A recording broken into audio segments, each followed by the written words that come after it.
What is wrong in doing well or trying to build a society? If I could assist the post-war building process in Liberia by donating the Oluremi Tinubu Elementary and Junior Secondary School in Montserrado County in Liberia, what is wrong in drawing attention to some of the areas of need in our beloved nation? My dream of the Nigeria I'm working to see before I take my rest from this earthly journey is a Nigeria that will be a destination for ceremonies from nations of the world. And you know what that will mean to our economy. That is why if we take our baby steps in well-doing, before long things will begin to shape up for our beloved nation.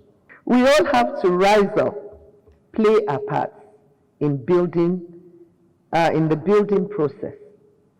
A grain of sand and a little drop of water makes a mighty ocean.